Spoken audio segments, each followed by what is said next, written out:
Hello, all, and welcome back to Beyond the Northern Wall with me, your host, Kayla Malari.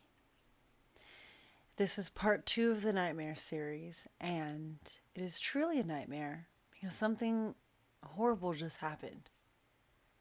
I sat down here, prepared to do my stream, and I reached over to take a sip of my Starbucks.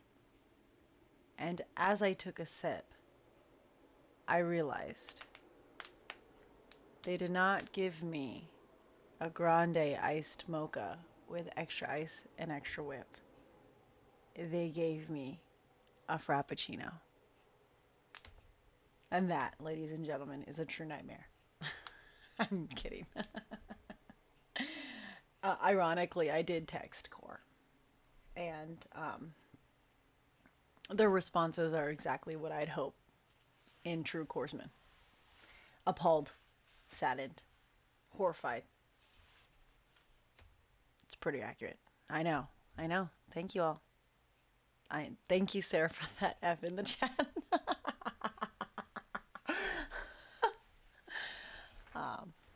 All jokes aside, I'm still gonna drink it. I just now after this stream I have to go get another one. I can't work with this. It doesn't move when you shake it. This is horrifying. There is coffee in a frap. It just ugh. It's weird. I am a Capricorn. I'm a creature of habit. This is bizarre and weird. I don't know, like Koki versus vegetables is like me versus change, okay? Anyways, now go back to actual nightmares. So we were talking last week. I took you guys on a nice little story time journey through some nightmares that have kind of defined me, not as a person, but as kind of a creative mind, kind of as how I view things. And I was delving more into that imagery and how it pertains to the artistic vision that I've created, along with Sonali and all the creators and choreographers and minds behind Core. So in analyzing those stories of the 3 nightmares that I told you guys about last week, of dead daughter, the 3 women, the 3 hanged women, and the white room, I really thought, and I've over the years I have studied and I have looked up things on sleep studies, things about the subconscious and all that stuff. It's vastly interesting. I only had night terrors for a few years out of my life, not a lot of it. But I'm surprised I didn't go through sleep studies when I was sleepwalking very prominently when I was young. I don't really know. Sleep studies are actually very inconclusive. They're still very much, it's a developing science. I've researched sleep paralysis, which I'll get to in a second, and that is truly bizarre. And so something that's come across as properly spoopy. I just saw that from Sarah. We won't get properly as spoopy just yet. We're kind of getting into the idea of it. So the idea of sleep studies, along with what dreams and nightmares are kind of made of, is inconclusive, but there's always this general idea that your subconscious is kind of the catch-all for everything you absorb, whether it's through sight, sound, smell, taste, touch. We log everything away in our subconscious, and some of it kind of just sits there. It's why we can recognize things without actually knowing what they are, or we have that moment of deja vu. Usually sits in the catch-all of our subconscious. And so it kind of begs the question, if you have nightmares, these images that you see at night, where does that imagery come from? A lot of our Coresmen are really interested in this. This is some of the best conversations we've had over the years, is not just on sleep and dreams and nightmares, but about what they encompass, the idea of demons and spirits, spirituality versus religion, the idea that we watch anime based around demons, and sometimes we don't even really understand the severity of what these stories kind of encompass, which I will also get to in a little bit. But one of the things I was thinking about was, where does this imagery of three hanged women come from? I don't remember seeing hanged women. Possibly it came from a movie I watched. Maybe there's imagery of villagers. I mean, how many scary movies there are of villagers? But the baby in the white room. I just kind of realized this recently, thinking about this story. But one thing that really has always affected me was the fact that I know what it's like to wake up after being in drug induced for surgery. So I've had three major surgeries, not major. I don't even know if they're major. I've just had three surgeries in my life, which is kind of like considering some people have never had any. That's kind of a lot. They're not. None of them were bad. None of them were at all bad. They were like, these are things happen. My first one though was one I don't remember. When I was 2 weeks old, this story was something that my mom's always told me, and my parents have always told me since I was little. When I was 2 weeks old, they brought me home from the hospital, and my mom was giving me a bath. And during that bath, she saw and felt that there was a little lump right on the right, I think the right side of my pelvis. Little embryonic baby. I mean, I wasn't that little. I was kind of a big baby, but newly born baby. So she was worried. So she brought me to the hospital as soon as possible. And they did tests and they checked and they said, oh, actually, one of her ovaries is on the outside. I don't know. She was born wrong. One of the ovaries was on the outside. So they're like, we have to do surgery. We have to go in and kind of put it back. Otherwise, it's just going to cause infections and stuff like that. Which isn't a crazy surgery. There's nothing wrong with me, but on a 2-week-old, that kind of invasive surgery is a little scary. So my parents told me that it was very frightening for them, that they had to kind of cut into a newborn baby. And my dad was saying how they watched them prep me because I couldn't have any infections at such a young age. It would be fatal. So they bathed me in iodine. And then after I was bathed in iodine to make sure there was no chance of infection, they put me in the little cubicle pod guys. And the only way my parents could touch me or be there with me was through the little gloves and the things. So my parents were very, very worried. And during the surgery, they went to the chapel in the hospital and they just prayed. And I came out fine. I've actually, since I was born, essentially, I've had a scar right down there where they did the surgery. It's not a cool scar. It's not gnarly, but it is there. And I just thought that was very curious that I've just had a scar since I was born. And while I don't have a memory of that clearly, I always had the imagery of it. I always conjured an imagery of not even me, but of a baby bathed in iodine. And I think that's where the imagery of the baby in the white room kind of came from. This story that I've heard since I was a kid. But then you also draw imagery in your dreams from things you've already seen. So it's coupling what I know of babies and what I know of iodine and putting it together into this horrific image that became the baby in the white room. That's just kind of like a little walkthrough of what it could be in your nightmares, what that imagery could be. But also we have to think about, there's a difference when you're sleeping. There's this, if you've ever been so unfortunate as to experience sleep paralysis, I know a lot of people have had it. You know that it's different. For me, who knows what it's like to come out of surgery when you have a drug-sodden brain, it is very different than waking up from sleep paralysis. A funny story for me, not for the nurse who I scared, was when I had a surgery when I was in grade school. It was to remove a cyst somewhere on my head, neck, mouth, somewhere. I don't remember anymore, clearly. But I remember I had to go to anesthesia, and I don't even remember the beginning of it. I remember talking to the doctors, and I remember talking to the anesthesiologist, and then out. And then the next thing I remember is sitting bolt right up in bed and looking around a room. I was already in the recovery room at this point, but I didn't have my glasses on. And even at a young age, she was blind as a bat. So I'm squinting around this foggy room, and there's one nurse there who I terrified because in 1 second, this full grown human was asleep, and the next second is now sitting bolt upright in their bed. That's kind of scary.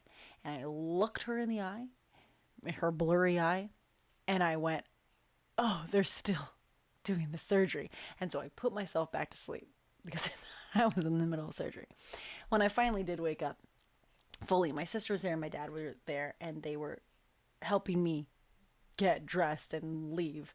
And I didn't feel, it wasn't that the room was spinning, it's just everything was warped. You could tell, you could clearly feel that there were still drugs in your head, that you were like, oh God. So that's what I know. Surgical anesthesia and how it feels when you wake up. It's very different from sleep paralysis. So if you've ever watched studies, or if you've had the pleasure of watching The Haunting of Hill House, they actually describe sleep paralysis pretty accurately. What it is there's not really a science to it, or they don't really understand why it happens. But what they're thinking happens is that because your body during sleep shuts down the motor skills so that you don't get up and walk around and open doors and turn on your car like I did. Your body shuts down, and then your brain shuts down, and then when you wake up, you reboot the entire system. Oh, Train Bean, don't be nervous, my love. You'll do great. Your surgery is actually, yours is a pretty big one, but I think you're gonna do awesome. It's not gonna be fun, but I will say you will probably say some funny things when you come out of it. When I came out of my knee surgery, the first thing I said to my sister, who was hovering over me, that she caught on camera, was, if Koki would stop sickling his feet, that would be great. That was the first thing I said on my surgery. And then apparently I criticized Jason on his retention of choreography, and then I started to sing, I'm never gonna dance again. Guilty feet have got no rhythm. So, Train B, here's hoping out of your surgery you just start singing songs. You know what I'm saying? You got this, Train B. Love you so much. Anyways, talking about sleep paralysis, your brain wakes up and your body doesn't. It takes a little second. But there's a feeling. I don't know if any of you guys in the chat have had sleep paralysis. There is a pressure that you feel when it happens. One of the most recent times that I've had sleep paralysis was I was visiting my family, or my parents, back home in the Bay. And I was sleeping in the bed. And I had the two puppies with me. I had Sari Malari and I had Appa with me. And they're little cuddle bums. So they're cuddled next to me. And as I remember, oh, the blur. Come on. There we go. What I remember is, I remember waking up but not opening my eyes. You know that feeling when you're not ready to open your eyes yet. So you just kind of sit in the dark behind your eyelids for a second. And what I'm thinking now, logically, is that my hand slipped off the bed. At the moment, it felt like someone was pulling my hand off the bed, and I felt a pressure that started at my wrist and it traveled up my arm as my arm kept going farther off the bed. And I, in my head, had logically concluded that there is a demon that reached out from under the bed and was pulling me under the bed. I could feel there was pressure, an intense pressure started on my wrist and it was going up my arm. So in my brain, I'm like, you gotta pull your arm back. And so I put everything into it. Ooh, do you not like that it's dark? I know, I'm so sorry. Or is there someone in here with me that is like refocusing this? Is there a ghost in here? Don't be ghost. I'm home alone. Ew. Look at my hand. Find my hand. There you go. So I'm pulling against the sensation and nothing's happening. I'm screaming out, but I'm not screaming out. It's all in my head. Nothing's happening. I am literally still. Finally, the sleep paralysis lets up and I shoot that eye. All my strength goes into that arm. It swings over. It smacks poor Appa in the head. He wakes up with a growl and a bark because I have assaulted him in his sleep. He wakes up, sorry Mari, from her sleep.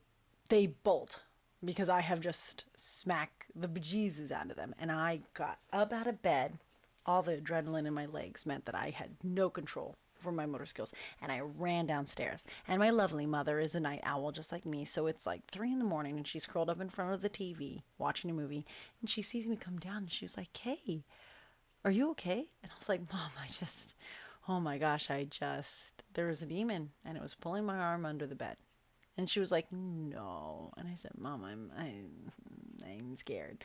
I'm just gonna," she goes, "Okay, just stay down here with me." So there's a feeling with sleep paralysis. I don't know if you guys have ever felt that pressure there, but it's where stories come from the olden days of a succubus crouching on the chests of men and stealing their life force. It's that idea of there's the old Renaissance idea that if your ankles are above your head while you sleep, that's what induces nightmares. And it's because that pressure when your feet are up or when they're crossed, you create this buildup of blood. And it's our supernatural way, a spiritual way of trying to understand science. Now this, which is funny because my mom was like, "No, you probably ate pizza before you went to bed." I didn't eat pizza before I went to bed, but I probably could have eaten some bread before I went to bed. And that is also science too. If you eat right before you go to sleep, certain foods induce certain thoughts, which is again crazy. Like, what? Why? And that's coming from my mom. And both my parents are highly educated. They're both college graduates. Both very much. My mom's rooted in science and education, or art and education. My dad's rooted in science and education. They're both military, retired military.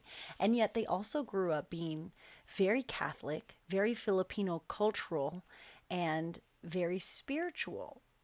They raised us in a very Catholic household. They raised us in a very Filipino cultural household with all of the beliefs and spirits and ghosts, with all those Filipino ghost stories. But then they also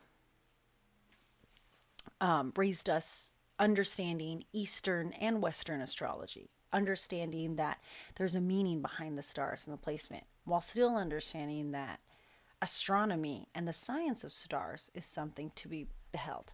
So I grew up in a very paranormal, supernatural, spiritual, religious environment, kind of an acceptance of all these modes of understanding, which kind of was nice because then as I grew up and I found corpsmen, it was great having this camaraderie. Me and my sister, if you know my sister, and I want to try to get her stories on her eventually, her and Brandon actually share this really great bond where they both fully have the third eye. They have a spiritual sensitivity. I've walked around with my sister before, and it not been once. It's been at least 4 times in my recent memory that we'll be in a store and a random person will come up to her. Just a random person will come up to her, never sees me, but they'll come up to her and be like, "I'm sorry, your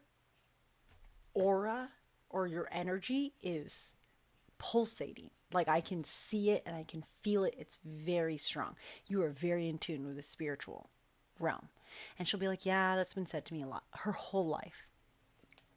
When we were little, My uncle used to babysit me and my sister, and one of his favorite stories to tell was that I didn't talk when I was little.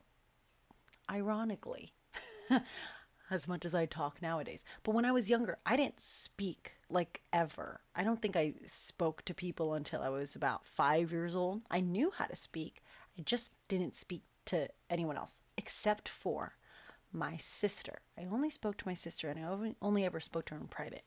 And my uncle Vince, God rest his soul, he used to babysit us, and he used to tell the story of he'd hear us upstairs in our nursery. He goes, "Oh, I just hear Tiff.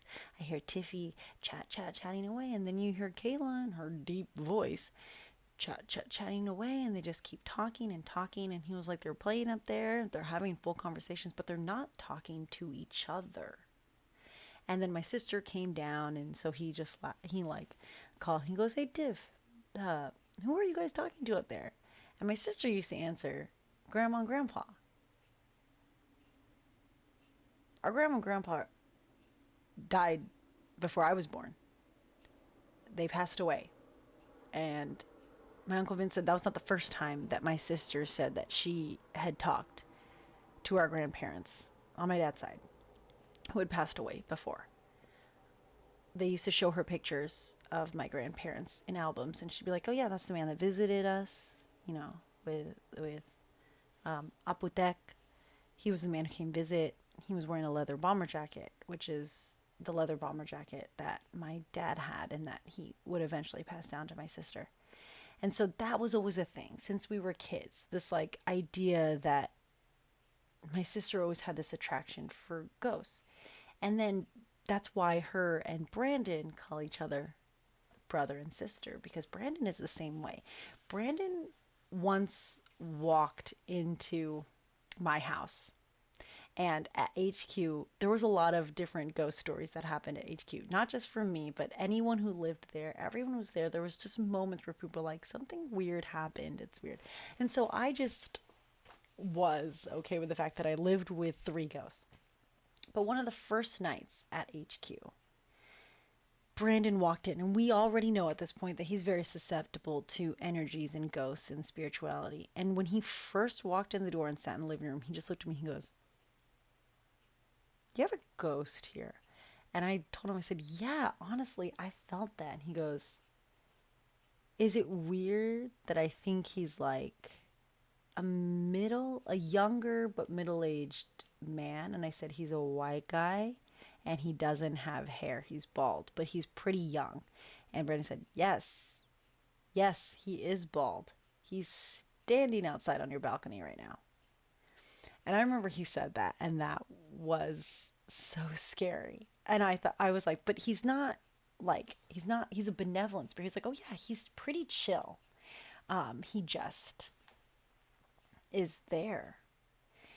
And that got me. There are other stories from HQ. There was a time back when Matt was living there. Me and Matt were living there. And it was during my surgery, or it was after my knee surgery. And I was on the second story floor.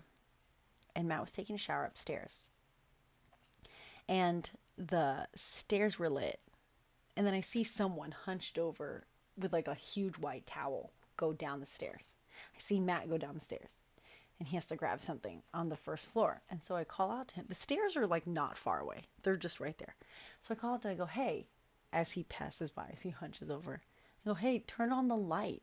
There's no light downstairs." No answer.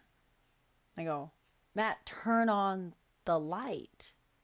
Nothing. So I get my crutches and I hobble over and I go to the top stairs. I go, "Hey," and I look down there and the lights are off downstairs. So I call one last time. I go, "Can you hear me?"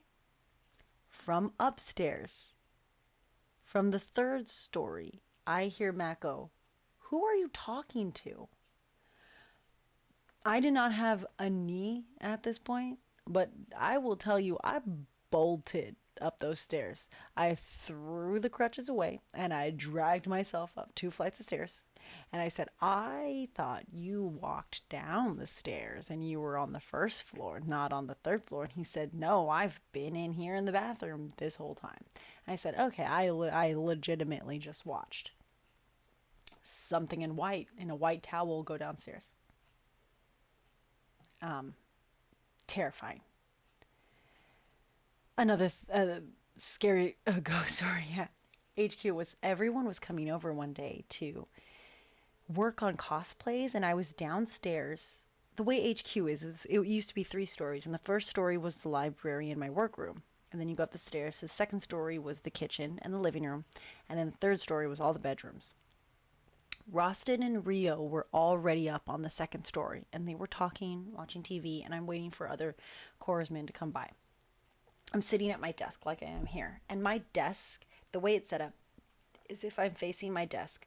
I've made it so that I'm facing the desk so I can see the door and the stairs. So no one can sneak up on me because clearly it's not a good thing. No one can sneak up on me. But my computer is slightly this way. So when I type, I'm looking this way, even though the stairs and the door are this way. I'm typing. In my peripherals, I see a person come down and I'm like, oh, it's Rostin. He comes down and he walks and he stands right here. I see him stand right here. So I start talking and go, hold on, give me 1 second, babe. I just want to type this out. And I'm typing and I was like, and then I even say, I'm like, why? I don't understand why you're just hovering there. This is so weird. And finally I look, I go, what do you want? There's nobody there. And from upstairs again, I hear Rostin and Rio go, who are you talking to? And I went, I swear. And then I looked to my side and there's a window, my window out to the front porch. Shellen is standing in my window waiting for me to open the door, and he's just staring at me through the open window. So already I think there's a person standing there's no one, and then Shellen's just there. So that was just not a good sequence of events. I screamed bloody murder. But I was like, oh, that's weird.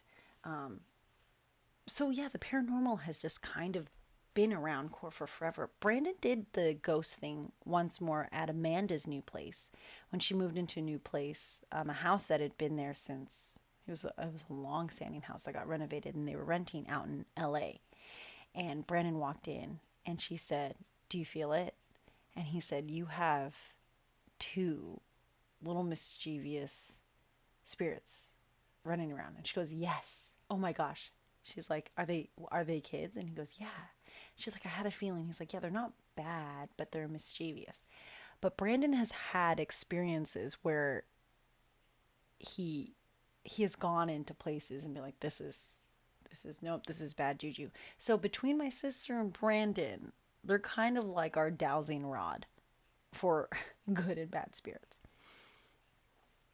So anyway, all that being said, core is a place where we like to talk about things like that. We like to talk about the supernatural, the paranormal, the spiritual. It's an interesting concept, especially if you consider the fact that we love anime. Now, that got me really thinking because I have a, I talked about a story about this demon boy in there and demons in general and scary stuff, and it's funny because a lot of what we like, especially on core, is kind of horrific things. One of my favorite things with Brandon, yes, Sarah, Brandon was the one who had the dumpster tomato guy. That guy was not a ghost. He was a real man. And he offered Brandon tomatoes, and Brandon was more just very chill with this random man offering him tomatoes. I was concerned because I saw no tomatoes. I didn't know what he was. He offered Brandon nothing. Brandon was offered tomatoes by dumpster guy. But the idea of like demons and scary stories and horror. Oh, the story of Kayla keeping salt, just like Nifa said. This is weird. Find me. I will find you. Anyways, so one of my favorite things with Sonali, not just being my creative partner, and we have a very, symbiotic creative relationship, is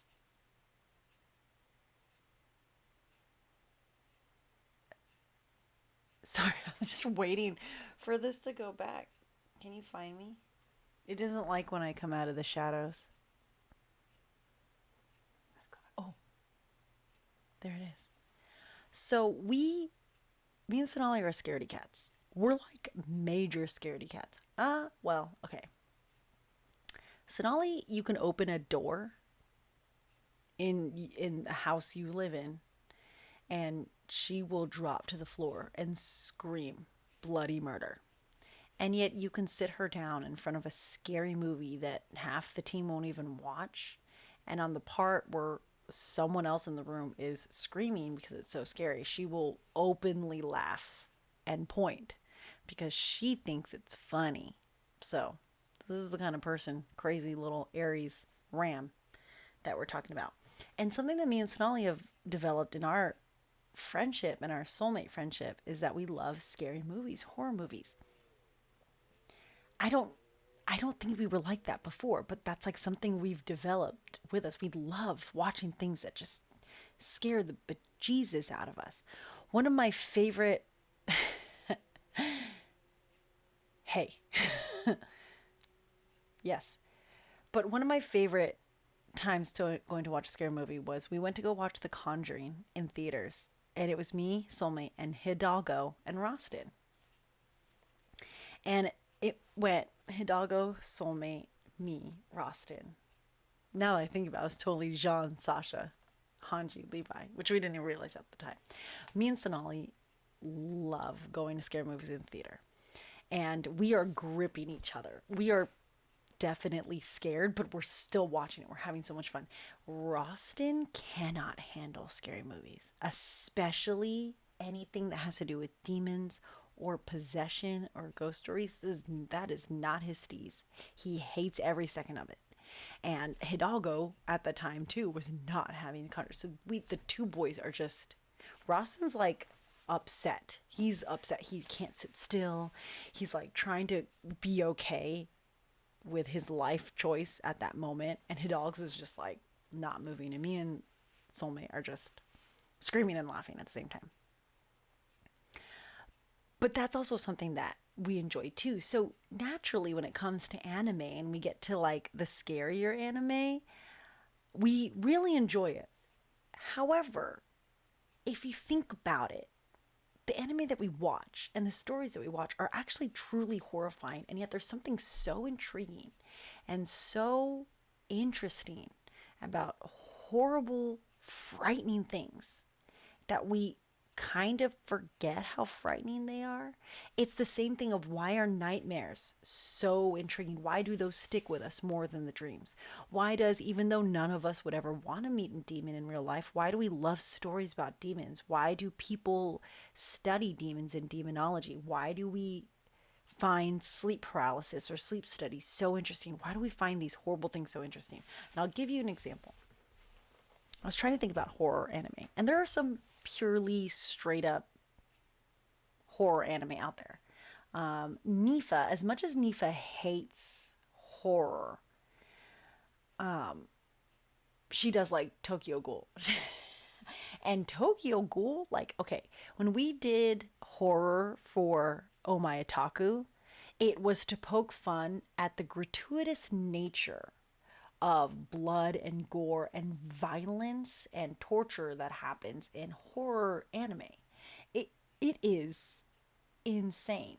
So we poked fun of at it in Oh My Otaku with just an overabundance of it to the point where it was almost ridiculous. There was just, red blood spouting everywhere. It's just mass mayhem. It's crazy. And I just thought it was really funny because I was like, this is a pretty accurate depiction of what horror anime is. Now, Tokyo Ghoul, when I first watched it, but me and Rostin watched it together and we really loved it. It was a really good anime. But if you think about it, the amount of psychological and physical torture that Kaneki goes through is alarming. Yes, Sarah, I agree.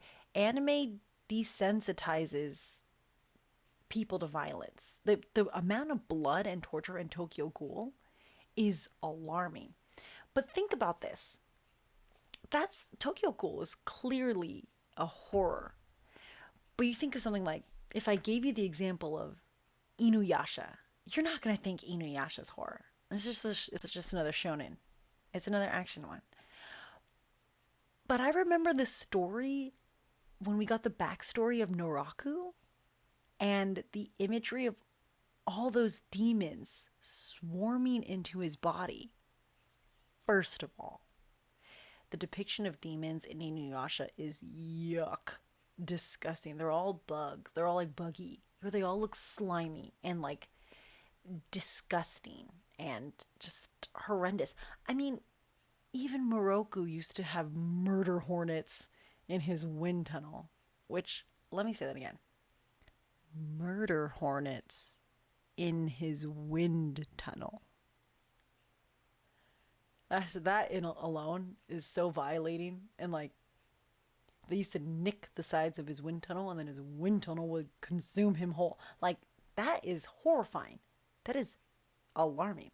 So demons in general in the world of Inuyasha were always kind of scary and kind of gross and grotesque, megalophobia inducing sizes. They were just ugh. And then the image of all, like, what was it, 1,000 demons that just swarm inside Naraku's body, which what made him what he is, like, that image was kind of haunting. And we just accepted it. We're like, well, it's the backstory of the bad guy in Inuyasha. And you're like, if you think about it too long, it's actually kind of terrible. Even if I say Rurouni Kenshin, remember that? The manslayer? There was just a lot of blood. There's way too much blood in Rurouni Kenshin. Like, again, not something you would think of as horror. There is a lot of blood. It just makes it so that we watch these anime and you think about it and you're like, oh, I enjoyed it at a young age. I enjoyed this stuff. It didn't really faze me. And then you think more about it and you're like, oh my God, this is absolutely horrible. Demon Slayer. Even now, when I watch Demon Slayer, just what, last year? Not even last year. Oh, yeah. At the end of last year or the beginning of this year. I watched it very recently. Like, that didn't pull punches either. Do you remember when, what is her name? Tomato? Okay, side note, I don't know anyone's name in Demon Slayer. I have made up names for all of them. Tanny, there's Sister, Nezuko, oh my God. Peppa Pig, Armin Pikachu, and then that one, everyone on Core tells me his name. Caleb, the first time I ever saw him was when Caleb cosplayed him at, I was like ALA. And so forever that guy's name is Caleb. I don't know what his name is. He's just Caleb in the anime. And Michael Jackson. So that's how I know the names in Demon Slayer. So the doctor, the demon doctor, Tomato, Lady Tomato, Madam Tomato, Doctor Demon Tomato. I don't know. The one with the slave boy. I don't know. When she does her demon blood magic. That's her name. Is not the point of this. But when she does her demon magic, she would like slice her arm. And y'all, it wasn't like a paper cut. That wasn't like a little like thing needed 12 stitches and a few staples to close it back up. That was a deep cut, and that was a lot of blood that would just come pouring out of that thing. And you were just like, that's fine. Like, oh my God, look, it's just demon magic. Her name's I'm reading Lady Tomato. But like gratuitous, just absolutely. When people would just lose limbs in anime and we just accepted the fact, and I'm like, no, if you lose your limbs. I will say in Demon Slayer, I mean, granted, I am terrified of spiders, but when the spider demons came by, that's why I love Zenitsu. Oh my God, I remembered his name.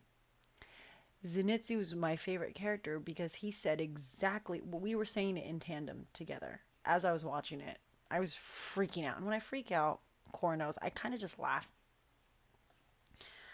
out loud because I don't know how else to react to things. And I'm laughing. hysterically because there's a giant spider on the screen. And I literally said, "Why is it so big?" And then Zenitsu's character screamed, "Why are you so big?" And that's when I knew he's me. We are one. You meet us. Haunted in Bly Manor. But everything he said, and he was just like, I just need a moment. This is all too much. It really is. If you saw any of that stuff, hell, if you were in Naruto and you actually saw, like, Gaara's my favorite character of all time. But the first time we see Gaara go like half demon on us, that's not okay. You would not be okay with someone doing that. That's just the truth of it. And yet we find it all so intriguing. Even those of us that hate horror, that hate getting terrified, we find these stories, these kind of grotesque, very overly detailed and very, borderline psychotic stories really intriguing, which is kind of weird if you think about it. What is it because we know that there's something that would terrify us that makes us like them? Is it because it's something we kind of don't really want to know that makes us want to know? It's that idea. I always loved this when you find out about demons and stuff in anime and trying to find the backstory of it. That was always interesting. And then delving even more into it is even more interesting. But I don't know why. Like, I wouldn't do well. I don't do well with that stuff. Ugh. You know what I'm saying? Not saying. Not saying. My little made a good point in the chat. She said if any of these animes were live action, we wouldn't be able to watch it. Yeah, because then you're kind of forced to understand them on a different level than if they're in an animated. Wait, Full Metal Alchemist. Half the stuff that deals with homunculi and with the equivalent exchange, that is, really, really kind of frightening. And it's what makes FMA something so intriguing because the story was so complex. It was so deep. It was so spiritual. But then if you just took away all of the meaning, all of the philosophy behind it, you're left with some really alarming images. And yet you still like it. Why? It's weird. It's a question I'm not going to answer. I can't answer. But you can think about it yourself too. I mean, why do we like these stories? Why do we like these things? I will leave you with this last story of an anime that I highly recommend no one watch. No one ever watch this. Ever. I can't be more serious. And never read it. So one thing I've learned about myself is that I actually don't watch a lot of anime in comparison to the other coursemen. They all watch like oodles of anime. I actually read a lot more manga than I do anime. And I can't tell you why I read this one. Because I have regrets about absolutely all of it. Because it is kind of... I agree, Nifa. Macabre is fascinating. I... This anime and manga is called Pupa. First of all, the name in and of itself is just not... is not good. Pupa. And the story, spoilers. The story is thus. Okay, I don't even know the details of it. I just know the general idea of it. So it's about a brother and a sister. And the relationship is... All right, context. I hate the trope of the good little Imoto, little sister who's so good to the older brother. I absolutely hate it. It was commented on before I watched Demon Slayer by one of the coursemen that Nezuko is the perfect little sister, the perfect little Imoto. And everything about her is great. And so I was like, I wonder what makes her so perfect. And then I watched the anime. Just the anime. I didn't read any of the stories, so I only got what Nezuko was presented in season 1. And I was like, okay, well, she's deemed as cute and adorable, and very pretty. She's silent. She doesn't speak or talk back. She sits quietly in her little box until she's needed. And she will always protect her big brother. And her whole world is her big brother. And I said, that's what makes her the perfect little sister. She doesn't have a mind of her own. And she just lives to protect her brother. That's weird. And I hated it. I hated that someone said she was the perfect little emoto. And I was like, ew, gross. But because that's the idea that's perpetuated in a lot of this anime and manga, that the perfect little sister is that you have to be cute and adorable and blah, and you have like kind of a borderline weird relationship with your older sibling. I don't know.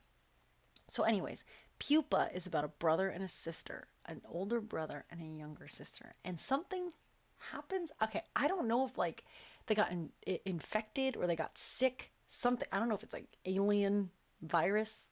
It's COVID-19. I don't know. Something happens and gets into them, and they both get sick, and they both react to the sickness very differently. The sister turns into a monster. And when I say a monster, I would want you to imagine this. Imagine Littlefoot from Land Before Time. Imagine Littlefoot. Now take Littlefoot and completely eviscerate him. Turn him inside out. Entrails become outrails. That's what this girl turned into. She turned into a disgusting viscera monster. Just, it was, oh God, the drawing of it just looked like, it, like demon insides smashed together, chewed up, and then you put eyeballs on the front so you knew what face it had. It was horrifying. That's how she would react to this virus. And the only way to make her not turn into eviscerated Littlefoot was to make sure that she ate human flesh on a daily basis. But you can't just feed like humans to little sister. So brother had, I don't even know their names. The older brother had a solution. The way he reacted to the virus was that he could, I guess, regenerate really fast. He couldn't die. So every morning, his sister would eat him and then not be a monster for the rest of the day. But like, okay, here's the thing. It wasn't even presented in like an intimate fashion, the eating. It was just creepy gross. Like he was like, "Oh, I let my sister eat me every morning." She, first of all, she'd eat him slow. So like he's feeling all, he's just hit like the drawings of his face were just like he's in so much pain because she would always start with like his intestines. She just eat him slowly, and I'm like, oh my gosh, eat him so much faster. Just like kill him so he can just come back to life and be done with it, because he would die and then just like be reborn and be fully regenerated. But she would eat him slow, and then she'd like savor. It was just weird. Yeah, I agree, you guys. And he would like, he volunteered for that because he loved his sister. They also, like, you find out their backstory. They were adopted by like a foster father or a stepfather who used to like beat the brother and like just like physically abuse him. So he was used to protecting his little sister in that sense, which is what fuels the idea. As we know, anime horror goes along with anime psychological thrillers and horror. So it was like trying to get in the mindset of why he would let his little sister eat him every morning. I don't know why I'm reading this at this point. But it's because I wanted to know what this, like, what. I was like, the story can't just be built on this alone. Like, we have to have, and there's like a virus, but it's also, it's not just the virus, it's who the kids are. I don't know, it's crazy. Anyways, so they wanted to make an anime of it. I remember because I read Pupa, and then I read an article that was like, Pupa's gonna be turned into an anime, and I went, why? Why are you gonna turn this horrible, horrible thing into an anime? It was so like alarming, I guess, and grotesque that it got cut down to like, I want to say 10 to 12-minute episodes. I think even shorter than that. I think they might have even been like 5-minute episodes, short episodes. And when I watched the first episode, it's mostly censored, and it's censored with like a white light. So you can't see anything because it was too graphic. Producers were like, this is too graphic. Like her eating him slow. That's not good. You don't want to see a little grade school girl eating her brother's intestines and like liking it. So Again, it was horrible. I don't like any of it. I don't like that I just shared that with you. And yet, why did I read this story? There's no answer. There is no answer to that. Wait, did the sister have a conscience while she was a demon? Yes, she knew what she was doing. That, I don't know. When she was inside out Littlefoot, no, she didn't know what she was doing.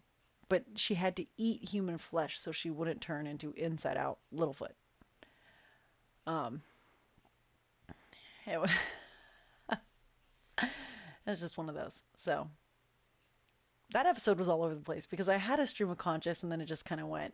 It wasn't a stream anymore. It was like if you took a bottle of conscience and then splashed it and broke the mason jar on the ground and it just splattered everywhere. And you're like, that wasn't even conscious. That was like tomatoes from behind a dumpster. That was the mind. That was the storyline of what this episode was. But it kind of delved in that whole idea of like nightmares, and so I let you think of those questions during this Halloween season. What makes us like nightmares? What makes us like things that are scary? Why do we have scary things? Why is it a form of entertainment for us? What in anime is actually really horrifying when you think about it? Let me know in the comments, and maybe we can talk about it next time, especially since it's Halloween season.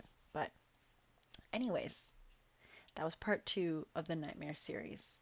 And part 3 next week will kind of be a little bit different. I don't really want to say much, but that's big enough for you to show up and find out.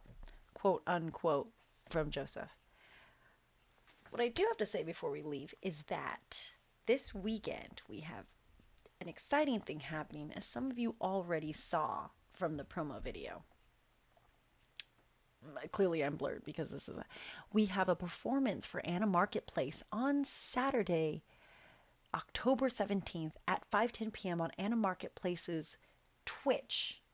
On their Twitch channel, we will be performing live from our studio, safely from our studio, a brand new set titled Straight Outta Quarantine. And it's exactly that. It is our favorite characters from Naruto coming out of quarantine and seeing how well of shinobi they are after 6 months of lockdown. I will tell you, there will be no acting when it comes to the prospect of going back into training from being stuck in quarantine. Ugh. Yes, we had one of our last rehearsals last night, and as Korsman in the chat can tell you, it was an experience. All my coworkers today at work laughed at me because they were like, "You're waddling funny today," and I said, "Yes, I am." So I hope you guys can tune in. It will be streamed live, and then we will be doing a quick Q&A right after with our host, Danny Gonzalez, our good friend from Ronin Expo. Will also be interviewing us at the end of it. So please tune in on Saturday, October 17th, to watch our brand new set. It's super exciting. And then, of course, on Sunday, our favorite battle of all battles. The Lakers may have won the NBA championships, but we are still trying to find out whether Koki is going to beat Vegetables or not. So, oh no, it's not this Saturday. Or not this Sunday. I lied. I'm announcing this not to say he won't be streaming this Sunday. It will be the Sunday after. So there's no Koki versus Vegetables this Sunday. Let me take that off. That's what I meant. I put that up there and then I forgot to put the thing. There is no Koki versus Vegetables this Sunday. It will be returning the week after on October 25th. So this Saturday is all about the performance for Anna Marketplace. And then we will meet up with you guys again for everything happening the next week. And we do have more announcements coming up. Some really good projects. I can't say it right now because I still got to meet with my board about that announcement. But please stay tuned and make sure you're following us on Instagram. If you aren't checking our Instagram, please make sure you are. Check our stories. All of our announcements happen there. And if you have not yet, please subscribe to this channel and hit the notification on it, just so that you know when everything's happening. Coolio Bagulio. That was part 2 of the Nightmare series. Next week, I have a very exciting episode for you guys, so I hope hope to see you guys next Wednesday at the same time, 8 p.m., right here on the Core's YouTube channel. With that being said, I need to go remedy this frappuccino. This is the worst nightmare of my life. I hate this. I hate all. This is worse than the hanged women in the white room.